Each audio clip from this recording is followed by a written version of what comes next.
Assalamu alaikum, dear students. How are you? I hope you are well by the grace of Almighty Allah. I am also well. Dear learners, I will come here to take online class. Welcome to our Yaqub Ali High School online class. Dear learners, I introduce myself. I am Mohammad Shahadat Hossain, Assistant Teacher English, Yaqub Ali High School, Kamleshwar Dibalmari, Faridpur. Dear learners, today I would like to continue my voice change class. That is, I would like to continue the classes of voice change, that is changing sentence. Dear learners,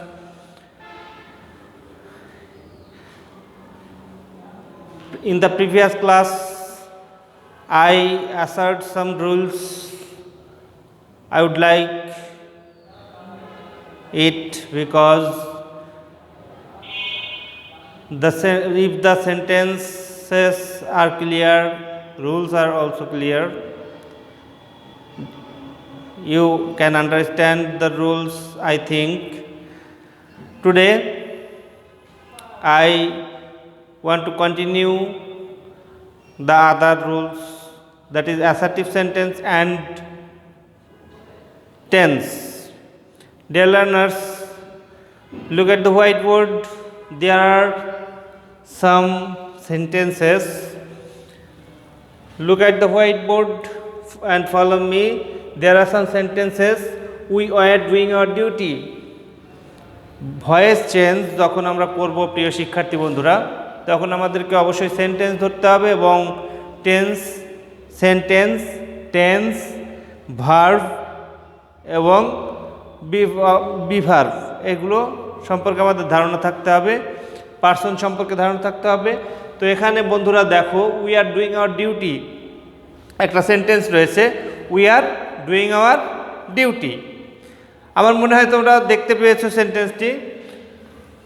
এখানে সেন্টেন্সটাতে কি বলা হয়েছে? We are doing our duty, we are doing our duty. দেখো subject, এরপরে আছে অ্যাম, is, R, was, war, অর্থাৎ was were রয়েছে এখানে পাস্ট টেন্স, আর ভার্বের সাথে আইএনজি যোগ, তার মানে বাক্যটি আছে পাস্ট কন্টিনিউয়াস টেন্সে। প্রিয় শিক্ষার্থী বন্ধুরা, আমরা যদি অক্সিলারি ভার্ব অর্থাৎ যে ভার্বগুলো দিয়ে আমাদের টেন্সের পরিবর্তন হবে, মূল ভার্ব এবং অক্সিলারি ভার্বগুলো আমরা বুঝতে পারি, তাহলে আমাদের জন্য টেন্স ধরাটা সহজ হয়। তো সেক্ষেত্রে তোমাদেরকে অবশ্যই অক্সিলারি ভার্ব সম্পর্কে ভালো ধারণা রাখতে হবে। তো এখানে আছে দেখো, we are doing our duty.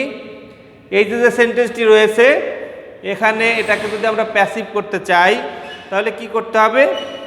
আমাদেরকে মনে রাখতে হবে, আমাদের কিন্তু সবসময় মাথায় রাখতে হবে যে অবজেক্টকে সাবজেক্ট করতে হবে, এরপরে একটা বি ভার্ব বসবে, পাস্ট টেন্সের একটা বি ভার্ব বসবে, এরপরে ভার্বের সাথে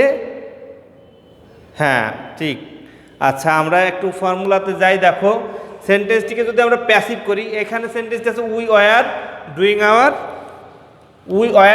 ডিউটি। এখানে উইটা হচ্ছে কি ফোকাস পয়েন্টে আছে। দেখো, we are doing our duty, আমরা আমাদের কাজটি করছি, মানে এখানে কর্তা সক্রিয়। এখানে আমাদেরকে বাক্যটাকে তৈরি করতে হবে কিভাবে? যেখানে কর্তা নিষ্ক্রিয় হবে। ঠিক আছে, কিভাবে নিষ্ক্রিয় হবে? দেখো এখানে আমরা প্যাসিভ করার সময় অবজেক্টকে সবসময় কি করি? সাবজেক্টে ব্যবহার করি। তাহলে আওয়ার ডিউটি এটা হচ্ছে অবজেক্ট, তাহলে এটাকে আমরা সাবজেক্টে রূপান্তর করলাম। এখন এখানে আছে যেহেতু প্রেজেন্ট পাস্ট কন্টিনিউয়াস আছে, পাস্ট কন্টিনিউয়াস সেহেতু আমাদেরকে কি ব্যবহার করতে হবে? ওয়াজ অথবা ওয়ার ব্যবহার করতে হবে। বুঝতে পেরেছো? পাস্ট কন্টিনিউয়াস টেন্স আমাদেরকে এই ওয়াজ বা ওয়ারটা হচ্ছে বি ভার্ব। ঠিক আছে, আমরা যেটাকে প্যাসিভ করার সময় নিয়ে আসছি। তো এখানে ওয়াজ বসছে কারণ আওয়ার ডিউটিটা সিঙ্গুলার, ওখানে উই ছিল প্লুরাল, আওয়ার ডিউটিটা সিঙ্গুলার, যার কারণে আমরা এখানে ওয়াজ ব্যবহার করেছি। এরপরে আমাদের কি করতে হবে, বিইং। বিইং, এখন এই আইএনজি এর কারণে বিইং ব্যবহৃত হয়েছে। ডু এর পাস্ট পার্টিসিপল ফর্ম,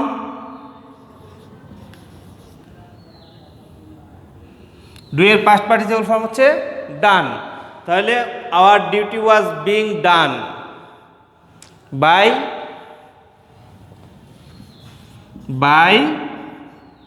আস। তার মানে এখানে আসের গুরুত্ব অর্থাৎ আমাদের গুরুত্বটা একটু কমে গেল।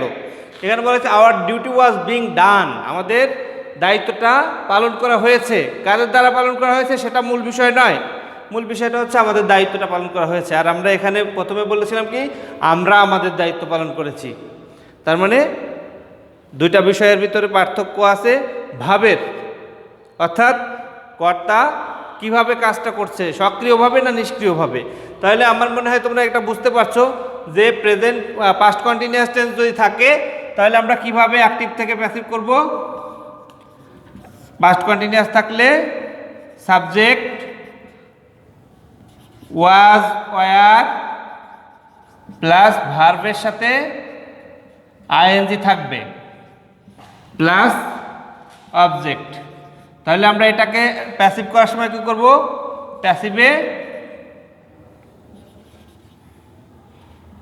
প্যাসিভে কি হবে দেখো, অবজেক্ট প্লাস ওয়াজ বা were plus being, B E I N G being plus verb 3 plus by plus subject. কি বন্ধুরা বুঝতে পারছো তো? আমার মনে হয় তোমরা বুঝতে পেরেছো। তো এখানে আগে যে আলোচনাগুলো করেছিলাম তোমরা যদি সেই আলোচনাগুলো ফলো করো তাহলে এই আলোচনাগুলো তোমাদের জন্য সহজ হবে। এখানে যেটা আমি বলতে চেয়েছি যে এটা একটা সেন্টেন্স রয়েছে এবং অ্যাসার্টিভ সেন্টেন্স, প্রত্যেকটি অ্যাসার্টিভ সেন্টেন্স, এবং অ্যাসার্টিভ সেন্টেন্সে আমাদেরকে অবশ্যই কি করতে হবে, অবশ্যই টেন্স ফলো করতে হবে।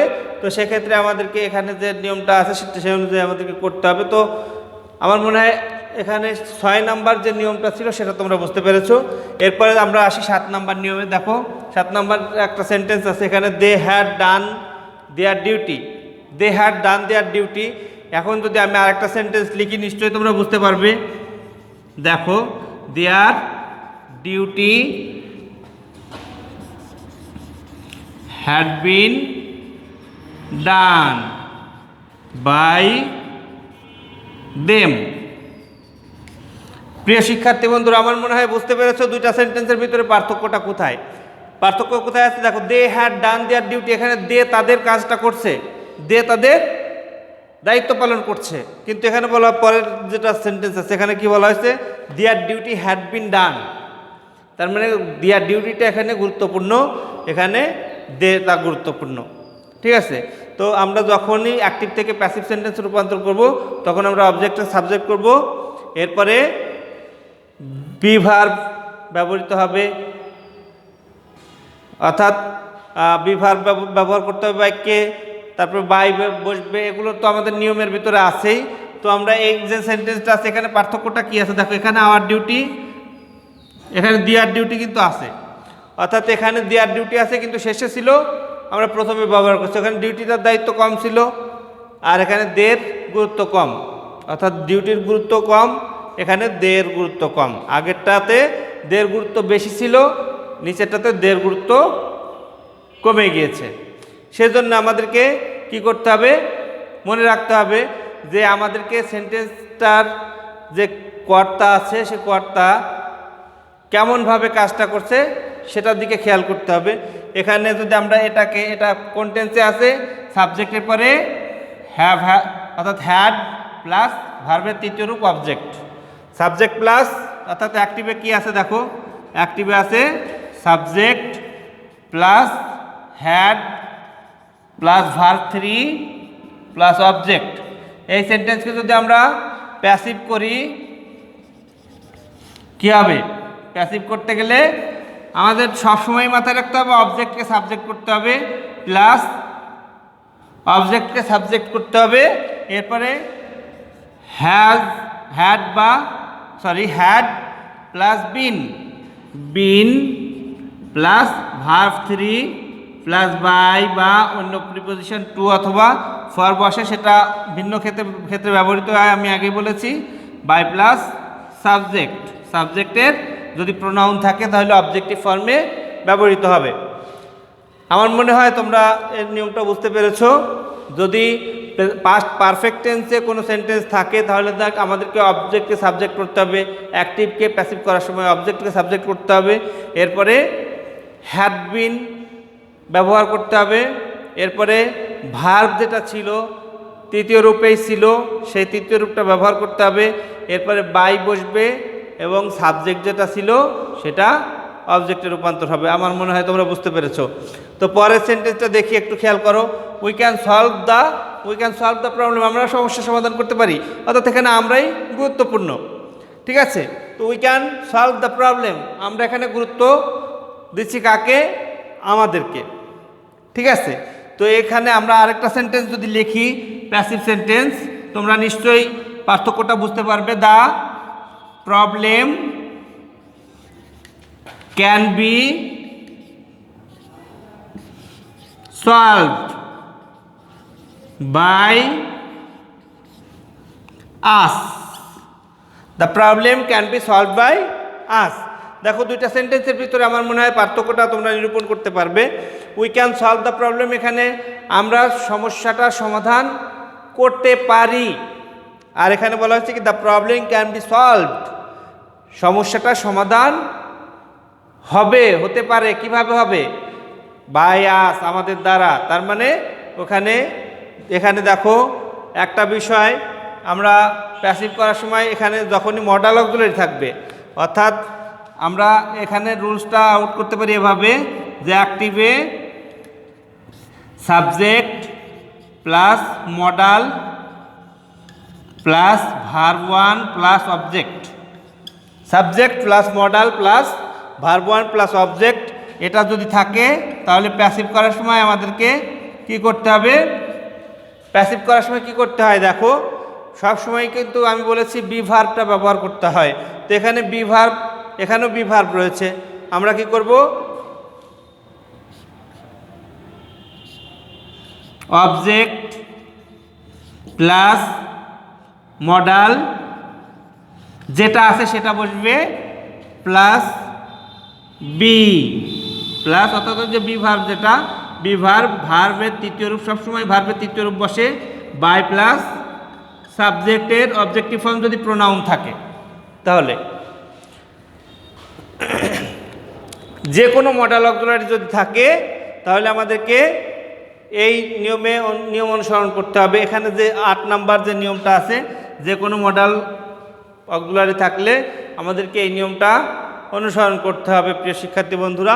তো আমার মনে হয় তোমরা 3টা রুলস বুঝতে পেরেছো। যদি বুঝতে পারো তাহলে আমি দ্রুত খাতা কলম নিয়ে সেন্টেন্সগুলো লিখে ফেলো। আমি 3টা সেন্টেন্স দিব, অ্যাক্টিভ সেন্টেন্স, তোমাদেরকে প্যাসিভ করতে হবে, বাড়ির কাজ হিসাবে এটা করবে। এটা আমার মনে হয় যে তোমাদেরকে সহযোগিতা করবে তোমাদের সমস্যা সমাধানের।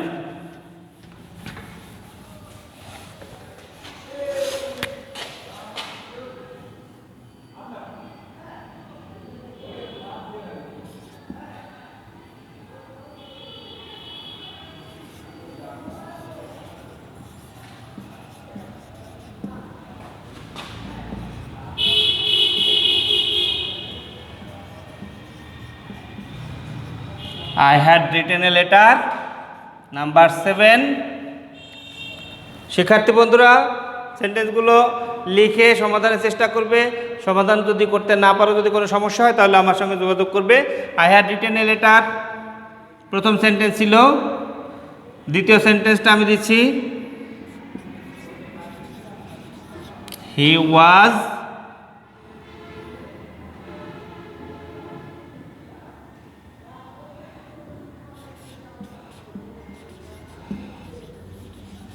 finishing his work, he was finishing his work। এবং নাম্বার 8 আমি সেন্টেন্সটা দিচ্ছি, দেখো I will do it easily. তো প্রিয় শিক্ষার্থী বন্ধুরা, এখানে যে 3টা সেন্টেন্স রয়েছে এই 3টা সেন্টেন্স তোমরা আমার বাড়িতে সমাধানের চেষ্টা করবে, তাহলে এই 3টা নিয়ম সম্পর্কে মানে সম্পূর্ণ ক্লিয়ার হতে পারবে। যদি কোনো সমস্যা থাকে শিক্ষার্থী বন্ধুরা তাহলে আমার সঙ্গে যোগাযোগ করবে। আশা রাখছি তোমাদের সমস্যার সমাধান আমি করার চেষ্টা করব। কমেন্ট বক্সে লিখে জানাবে আমাকে। তো শিক্ষার্থী বন্ধুরা, করোনাকালীন সময়ে তোমরা বাড়িতে থাকবে এবং বেশি বেশি পানি পান করবে। তোমাদের সুস্থতা কামনা করে শেষ করছি আজকের মতো। ভবিষ্যতে আবার দেখা হবে। আল্লাহ হাফেজ।